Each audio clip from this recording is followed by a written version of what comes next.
Hello YouTube, it's me Daryl here. Just making a quick video about why I returned my iPad mini. As you can see, I've got from the model number, I've got a new 4th gen iPad right here, all black. And and the reason why I really returned my iPad mini is because of its processor. I'm not the type of guy who has a lot of money to spend on, the full version of the iPad or buy every single new Apple product that comes out. And that's the thing about the iPad mini. I had it for about, let's say, a week or, yeah, like a week, and I used it, and that was probably about early December, and I still had classes going on, and I used it to type an essay, which is the real reason I got it for school, because my laptop was kind of too heavy to carry around, and and it was great. The iPad mini, I have no problem with it, besides its speed. If you're one of those people who always get an iPad, or who always buy the newest Apple products, the iPad mini would be perfect for you. It was a perfect size, and the screen wasn't even as horrible as people make it sound. Um, the PPI for the iPad mini is about 163, and to compare that is basically right here the old iPod Touch, and the screen isn't as bad as, well, this is brightness at full, and this will be, the iPad mini screen will be about this at, let's say, half of brightness. And the screen, well, it will be fuzzy if you're looking for it. Actually, if you kind of look hard when you're looking at reading an article or something, you'll see that sometimes it becomes fuzzy. But besides that, if you're playing a game or really into something or a video or something, you're not going to see its fuzziness. And just to show you how much the PPI actually means, here's my old phone. And the PPI of the iPad 4 is 264, something around that, 264, 263. While my HTC Sensations PPI is actually, this is, I can't see, wait, let me try to remember. I think the iPad is 250, while this is 260. No, this is 240. Yeah, I remember now. 240. This is 264, 256. But either way, this is about 10 higher than the iPad.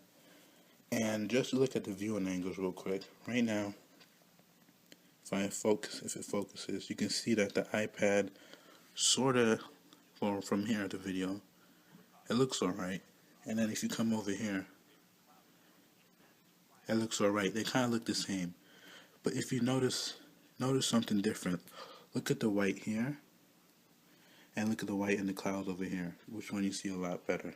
And as for viewing angles, if you go to the side, both of them are maximum brightness.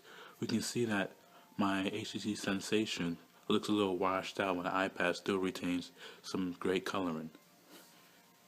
And this is the real reason why I actually bought the, back to the original story. The iPad, it is bigger, it is kind of heavier. I noticed those two things. I had it for about, this is a week also. But I really like the Retina display, really pops out. And the fact that it does have a bigger screen, it also doesn't hinder its ability. And that's a great feature also. The iPad mini screen, yes, it was the perfect size, but and when you're working with laptops and electronics, bigger sometimes is better, especially for a tablet that I'm going to be using for school. And like the iPad Mini, it's a great tablet.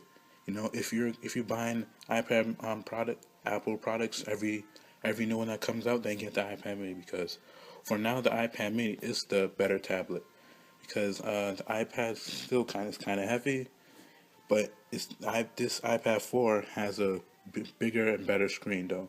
That's why I give it over the iPad mini. But besides that, right now, the iPad mini would be better. But in the future, the iPad mini only has an A5 processor. This is the A6 processor. So I know that this is going to be good for at least a couple years. Let's say 3. By the time I'm going to have a new one, but at least I know that's not going to be lagging up when the new games come out for the iPhone 5 and iPhone and the iPad. And that's the real reason why I took it back and got this one. Even though it was, this is a 32 gigabyte model, and it came up to about, let's say 700 and change. But I know that this is gonna be, it's always gonna be fast and never lag up.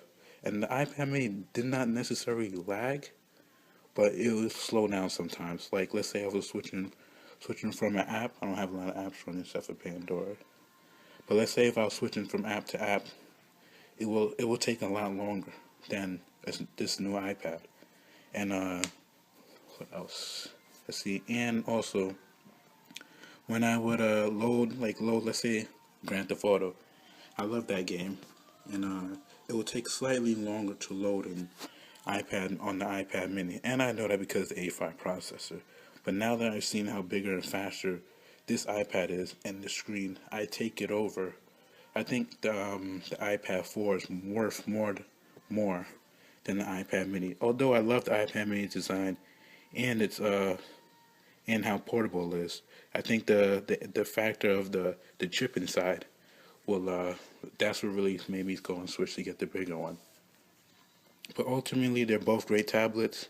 I prefer the iPad Mini, the iPad Full, because it's obviously going to have it's going to stand some mileage, while the A5 processor on the iPad Mini won't be standard for too long. It's ready to be moving to A6, and apps will start being created for A6 processors, and the iPad Mini is going to be left in the dust.